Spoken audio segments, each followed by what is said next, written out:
A graça e a paz de nosso Senhor e Salvador Jesus Cristo para você que acessa o meu canal Joselito Rocha. Se inscrevam, dê likes, compartilhem, ajude o pastor aqui a propagar o Evangelho da Graça, o Evangelho do amor de Cristo. Né? Cristo, nossa Páscoa, foi sacrificado por nós. Então é esse tipo de mensagem que nós temos que trazer. E a mensagem que eu trago hoje é justamente o versículo 16 do capítulo 4 de Gálatas. E é o tema da mensagem. Tornei-me vosso inimigo por falar a verdade? Ele faz uma pergunta. O que Paulo está falando isso? E o que isso, pastor, tem conexão aos dias de hoje? A verdade sempre incomodou. E no cenário que Paulo está pregando isso, ele está pregando a igreja da Galácia, ali dentro do domínio grego, né, no Império Romano. O que está acontecendo? Ali, por exemplo, ele trouxe as boas novas para aquela igreja, entendeu? Só que tinha saduceus, que era um dos dois partidos políticos e religiosos que tinham no Sinédrio, né? Tinha os fariseus e os saduceus. Paulo foi fariseu, era da tribo de Benjamim, hebreu dos hebreus, mas se converteu a Cristo, indo para Damasco. Ele tinha cartas do sumo sacerdote, ele foi discípulo de Gamaliel, para prender e matar quem estava transtornando a fé, a lei, a fé de Moisés. A lei de Moisés, vamos dizer assim, né? E ele abre a carta aos Gálatas dizendo: vocês são insensatos, quem vos fascinou, vos encantou a deixar a graça de Deus?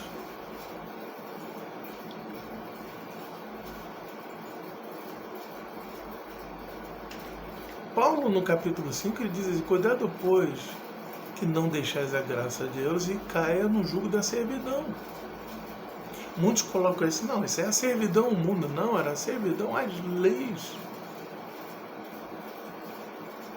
E no capítulo 3, aquele que está debaixo da lei está debaixo de maldição. Ele fala: a lei não invalidou a promessa que Deus fez em Abraão, que ele disse: por causa de ti serão benditas todas as nações da terra. E essa palavra nos alcançou hoje. Então eu coloquei um resumo aqui. Que se não fosse o livro de Gálatas, a verdade e a liberdade de Cristo estaria ameaçada pelos rudimentos da fé. Quais eram os rudimentos da fé? Guardar a lei, guardar o sábado, fazer a circuncisão. Houve um grande debate em Atos 15, Gálatas 2, o Concílio de Jerusalém, que Pedro, convencido que o chamado para a salvação não era só para os judeus, era para os estrangeiros também, porque a mesma experiência do dia de Pentecostes, do derramamento do Espírito, houve na casa de Cornélio, que era um gentio romano, centurião, membro, né, do exército romano. E depois daquele evento, do derramamento do Espírito, ele batizou aquelas pessoas todas ali. Por que essa palavra é tão importante nos dias de hoje? Ela não é importante só para a igreja, ela é importante para a sociedade. Valores cristãos, valores da família, valores morais, valores éticos têm sido questionados, chamados de pós-verdade. Então, o mesmo Paulo que diz aos Gálatas: tornei-me vosso inimigo por falar a verdade. E se a gente pegar o capítulo 4 todo, a gente pode fazer o balanço disso. Para a gente não estender muito aqui, ele coloca aqui assim, ó, a partir do versículo 6.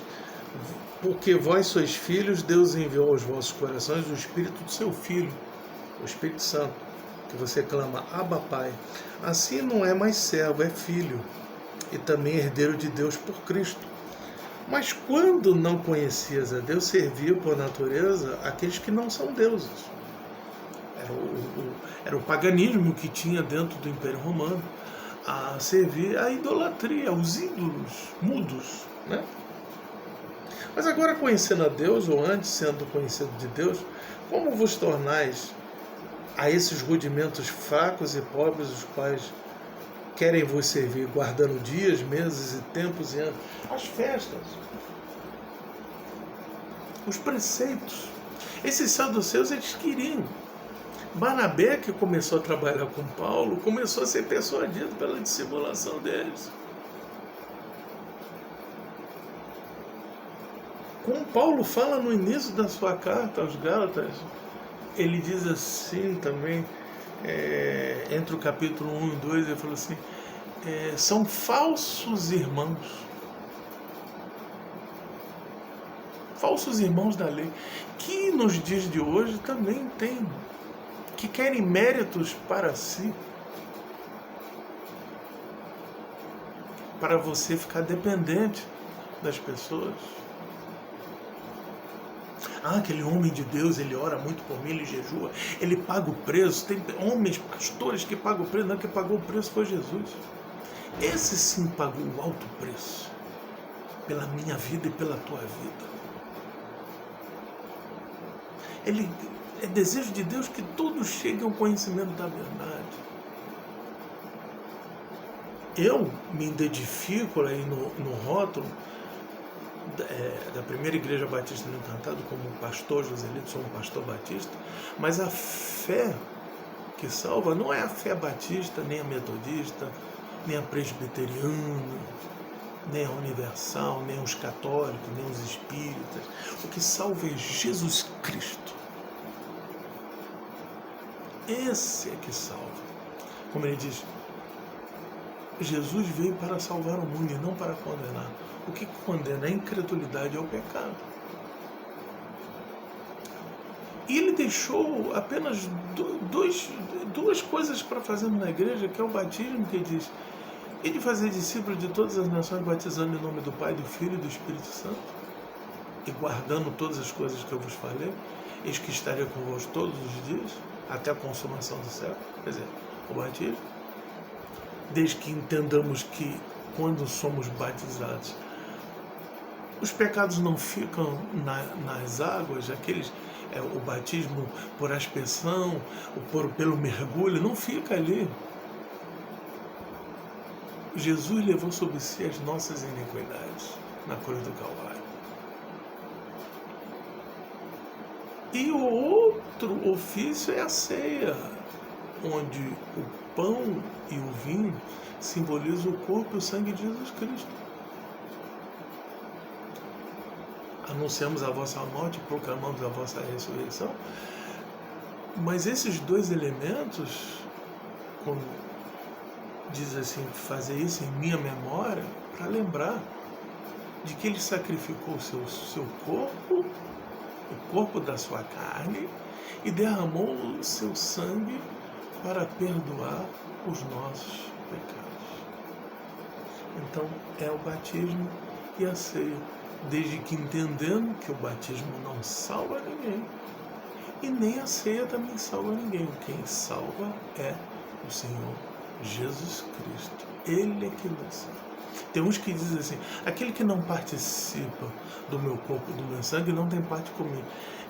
Esse entendimento ele é equivocado. Tem muitas pessoas, por exemplo, que pensam, o ladrão na cruz, ele não foi batizado e não tomou ceia. Não estou dizendo que isso não seja importante, é claro que é importante. A gente tem a apresentação diante da igreja, onde o ministro diz, você crê que Jesus Cristo é o teu único Salvador? Ele sim, então seja batizado em nome do Pai, do Filho e do Espírito Santo. E quando come do corpo, em memória, come do pão, simbolizando o corpo, e o suco de uva ou vinho, simbolizando o sangue de Cristo, ali não são aqueles elementos. Tem gente que fala assim, você não foi. Na nossa igreja, a ceia é uma vez por mês. Um mês é de manhã, culto mês e à noite. E às vezes tem pessoas que não têm condições de estarem ou num culto ou no outro. Ah, eu perdi a bênção. Não, nós já somos abençoados com toda sorte de bênção. Efésios 1:3 diz que o nosso Deus Pai, Pai de nosso Senhor Jesus Cristo, já nos abençoou com todas as bênçãos nas regiões celestiais. Agora, isso são exercícios que nós fazemos na igreja, de batizar os novos convertidos e de se ministrar a ceia do Senhor, mas não significa que aquele mês que você não tomou a ceia, que você não é salvo. A salvação é pela fé em Cristo. Pela graça sois salvos, isso não vem de vós, isso vem de Deus, vem diante a fé, que vos leva às boas obras. Então, voltando aqui para a gente finalizar essa palavra aqui, é justamente isso. Que a fé em Cristo leva às boas obras. Por Moisés veio a lei e por Jesus Cristo veio a graça e a verdade. Que essa palavra fique com os vossos corações. Inscreva-se no meu canal Joselito Rocha, dê likes, compartilhe e abençoe outras vidas através da mensagem do Evangelho da Graça.